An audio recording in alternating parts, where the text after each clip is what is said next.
So notice, Joel Ssenyonyi has been selected by the National Unity Platform to become, and that's constitutional, the major political party that was second, it does. So what would they have to change? And this is important. They would have to change Article 75 of the Constitution. Article 75, which says that the Parliament does not have the right to adjust the political system of the country to a one-party state where there is no opposition. It means we would need a referendum.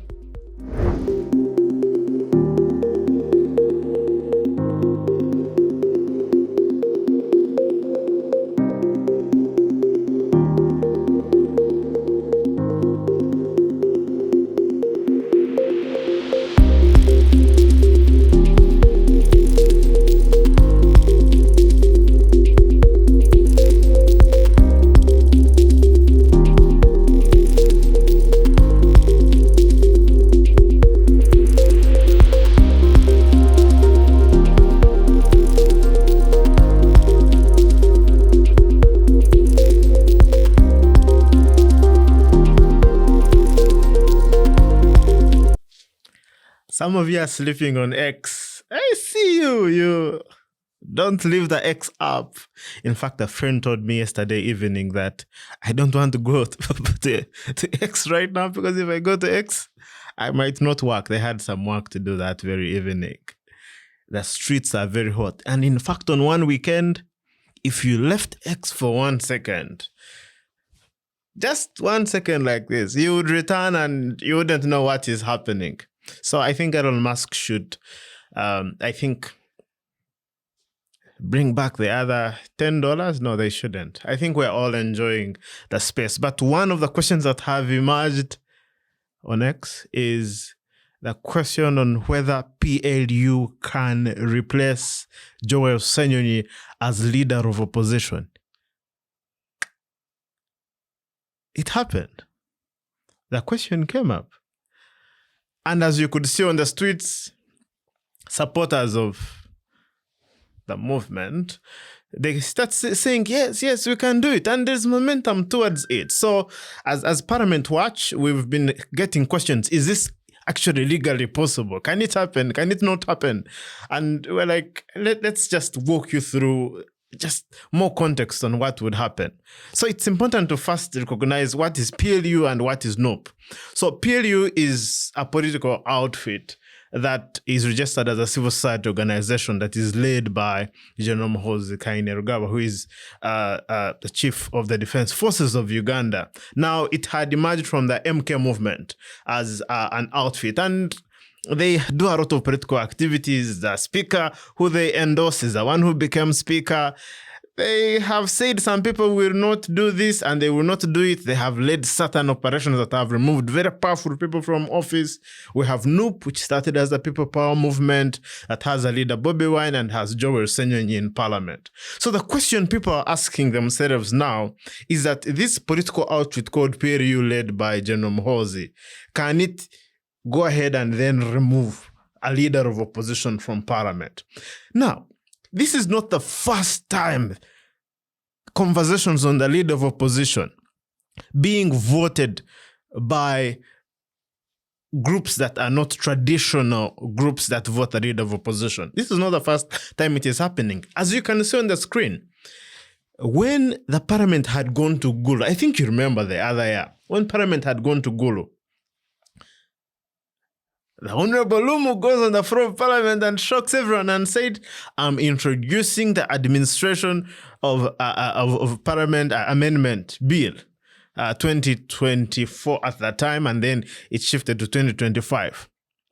You remember that very bill, which was saying, no, a leader of opposition should not be chosen by the leading opposition political party. It should be voted by all members of opposition. Of course, the bill kind of died at that time. But you have to recognize that there has been conversation around the leader of opposition as an office. Now, the conversation is, can PLU actually do so, constitutionally speaking? Can they remove Joel Ssenyonyi? And I know that's the question on the back of your mind, and please walk with me. So before we go to that, we have to recognize what is the role of the leader of opposition, and why must the political party which gets the second highest number of votes have the leader of opposition. In the Westminster style of democracy, as you can see on the screen, it is created to have a majority and a minority. It is assumed that people will not always be the same. In fact, in some countries, you realize that there is a president, okay?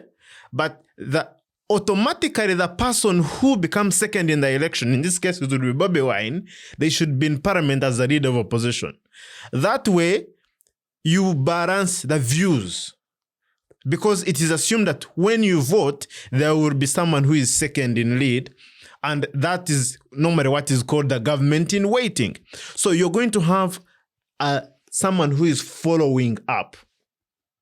So what that does is that it breaks the winner takes it all mentality. Because the moment people are excluded from the political system, they develop grudges, you get more disunity, and some of these represent legitimate political interests. For example, there might be a group of people who voted an opposition candidate based off their interests. The moment you don't include them in the entire government infrastructure through a structured opposition, then where do they go? The moment you close the rooms of venting. And that's important for managing a country which may have different political interests. It's more or less like if you have some differences with, say, your spouse, do you chase them out of the house, or do you create a forum where all of you accommodate each other? Because disagreements and conflicts will always happen.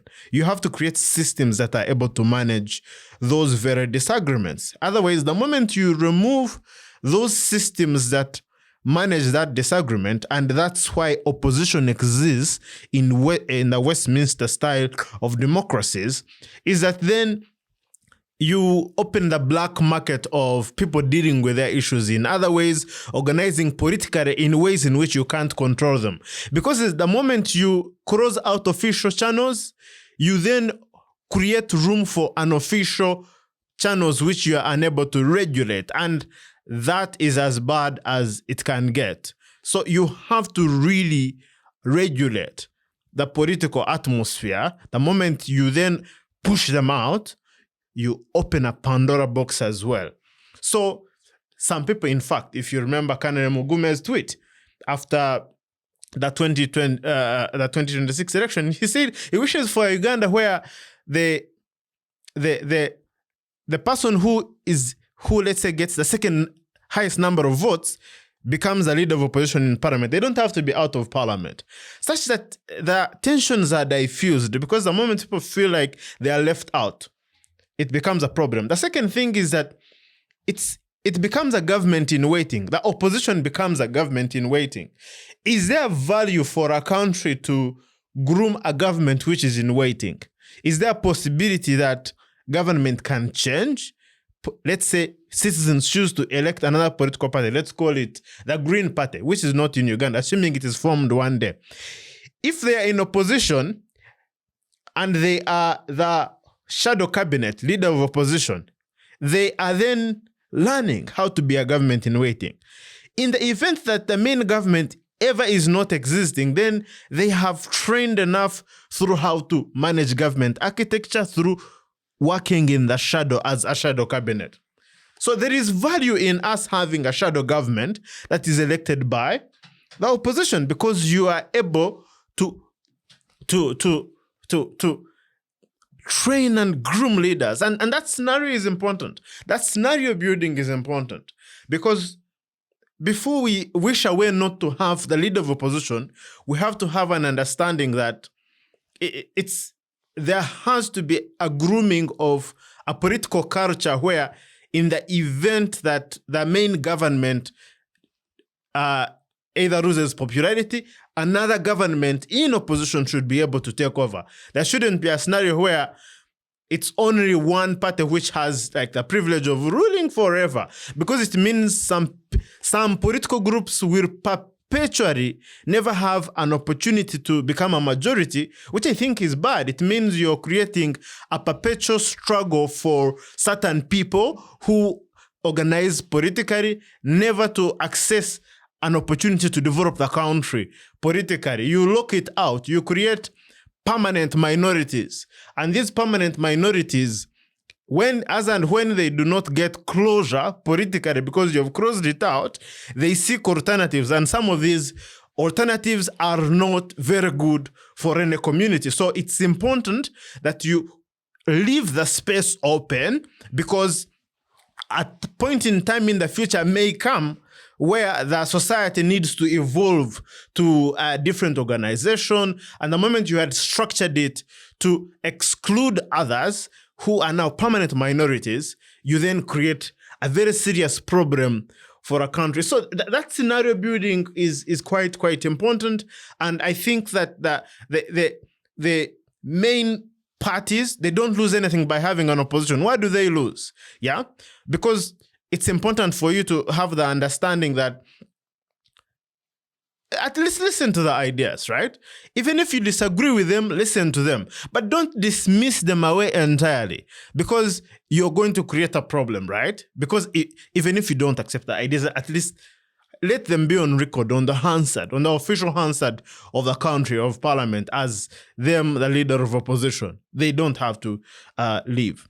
The second scenario, and which is quite important here, is what would it mean for just literally, what constitutional maneuvering would they have to do to be able to replace Joel Ssenyonyi?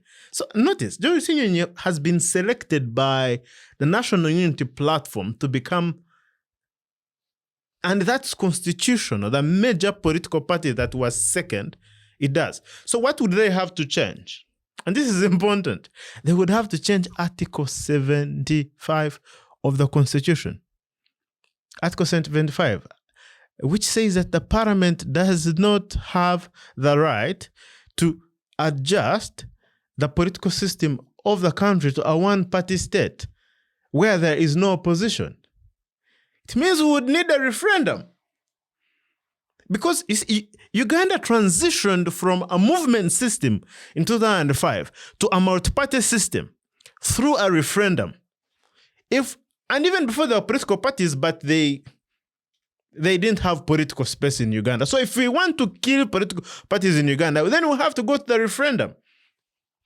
It's not simple maneuvering, unless we choose to dismiss the 1995 constitution.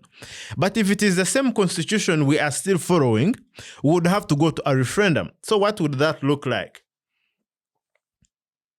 We would have to have a referendum to remove political parties then, because it means there is no use for a political party if its privileges are taken away. Remember, this is a political party which has lost state funding as a result of the Political Parties Amendment Bill. You remember? They no longer receive that money, and they are playing a cat and mouse game when it comes to whether IPOD and the Electoral Commission should give them money or not. It's a political party whose leader is in involuntary exile at the moment. It's a political party where there are a lot of political prisoners that are within the country. The next political party that is existing, you know what is happening to its leaders. So if political parties are trying to be dissolved, then the question would have to be, let's just do so legally. Of course, it's a Herculean task, but we have to have the understanding that going to Parliament alone to bring a bill, to allow, and this is the next analysis I have to make here. If we don't do a referendum, the other scenario is abusing Parliament, the way in the last Parliament, the 11th Parliament, the legislative process was being abused. That process would require, and this is important, and listen very carefully, it would require like a Richard Lumu of sorts. They introduced an administration of parliament bill, and the leader of opposition is elected by the whole house. What would happen when the leader of opposition is elected by the whole house? What would happen? NRM has majority of the MPs in parliament. That would essentially mean then that, and this is quite important, that any leader of opposition who is elected through such a process would be the one that the NRM wants. So I don't know. Then when it comes to criticizing the government, holding them to account, how will they hold such a leader of opposition? How will they hold to account someone who technically gave you the position? For example, how does the Prime Minister Robin Anabanja hold President Museveni to account? Because you are loyal to your appointing authority. And that's important there. It ideally would mean that PLU has appointed the speaker, has also appointed the leader of opposition.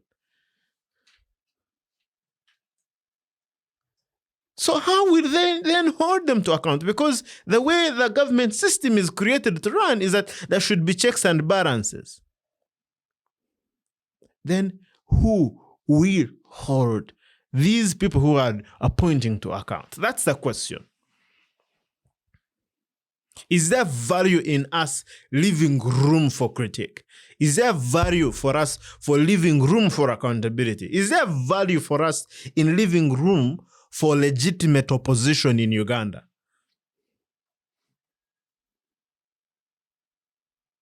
Let me try and explain this. So assuming you have a company, you want to do an audit. If you, the CEO, is the one who is going to be audited, and you're the one who chooses the auditor, then there is a problem. What if you, the CEO, has a problem? What will happen in such a scenario? Because the way accountability works is that the one who should hold you to account needs to be able to have independence. So for the ordinary Ugandan, something they have to understand here is that accountability is very, very, very important. Yeah, and it's important that opposition provides that accountability through the leader of opposition's office.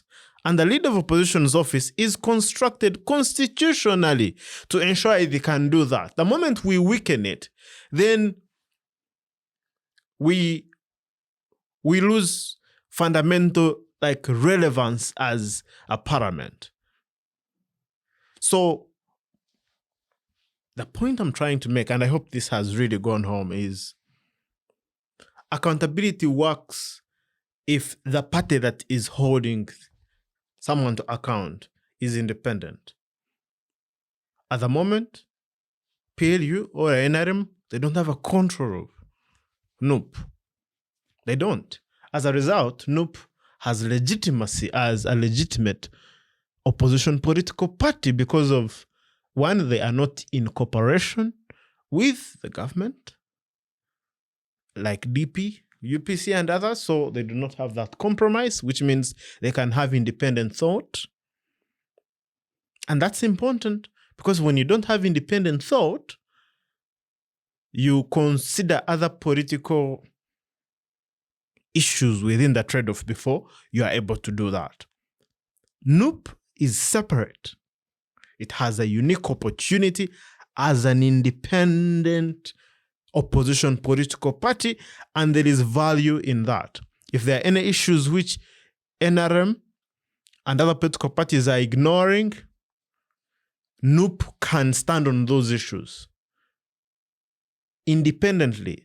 They cannot be gagged, they cannot be silenced because they have that legitimate. The second is that they are the leading opposition political party. They were voted. They have the second highest number of members of parliament. It is a legitimate hold to that very office. Even if Joel Ssenyonyi were not the leader of the National Unity Platform to be elected on the ballot, not Bobby Wine, still it would have to be a National Unity Platform leader. So my prayer is that compatriots anywhere and everywhere need to have this conversation. Do we need a referendum? Is this something we need a referendum about? And that's important. 2, what's the strategy here in the event that this is going to Parliament and you're seeing maybe the administration of Parliament act being changed? What's the strategy at that level? What happens to Parliament? Do we still have a Parliament then? Why don't we just rename it NRM caucus, right? NRM, because now it would be a very huge NRM caucus. We just change the building to NRM caucus, yeah? Because if NUP no longer holds the Leader of Opposition's role, I think we should just change it from Parliament of Uganda to NRM/PLU caucus. Because there's no opposition. There are no checks and balances. It would be just another ministry of the NRM government because there are no checks and balances. If that's the messaging we want to have, then let's have it. Let's have it. But I think I have stressed again that the way our governance system from 1995 is created, it creates checks and balances.